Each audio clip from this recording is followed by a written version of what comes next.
Je suis épuisée. Comme vous, mon enfant refuse l'école. Chaque matin, c'est la même épreuve, crie, pleure, refus de se lever. On se sent impuissante, coupable et parfois épuisée avant même que la journée ne commence. Mais vous n'êtes pas seule. Et il y a des signes pour comprendre ce qui se joue réellement. Je suis Bénédicte, maman et experte en développement de l'enfant. Bienvenue sur En attendant l'orthophoniste parler et grandir, où nous aidons les parents à comprendre les émotions et comportements de leur enfant. Je sais à quel point ces matins peuvent être lourds, mais avec l'observation et les gestes simples, il est possible de transformer cette épreuve quotidienne. Signale un angoisse visible. Premier signal, les émotions manifestées le matin. Il pleure, se cache, s'accroche à vous ou refuse de se préparer. Ce n'est pas un caprice, c'est un stress réel qui demande votre attention. Ce que vous pouvez faire, restez calme. Accueillez ces émotions, je comprends que ce soit difficile ce matin. Ne forcez pas, mais observez si le comportement se répète régulièrement. Exemple, l'un des enfants que j'ai accompagné refusait de quitter sa chambre. En validant ses émotions, ces matins sont devenus moins tendus en quelques semaines.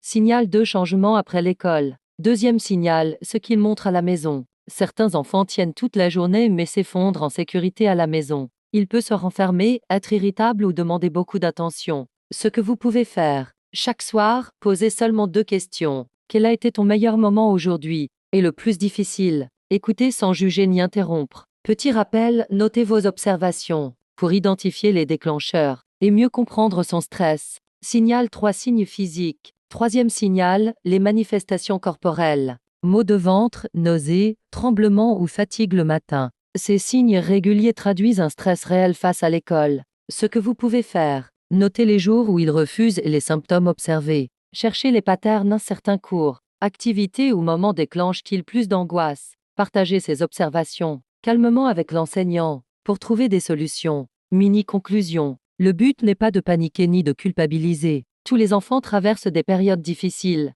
mais quand les signaux se répètent et sont cohérents, il est important d'agir avec discernement. Dialogue calme avec l'école. Observation attentive à la maison. Préservez la confiance et la sécurité de votre enfant. Et dans la prochaine vidéo, je vous montrerai comment aider votre enfant à reprendre confiance et sérénité à l'école, même après des matins difficiles. Si vous vous sentez souvent seul face à ces moments, abonnez-vous à En attendant l'orthophoniste parler et grandir. Ici, on ne dramatise pas, on comprend et on agit avec bienveillance. À très bientôt.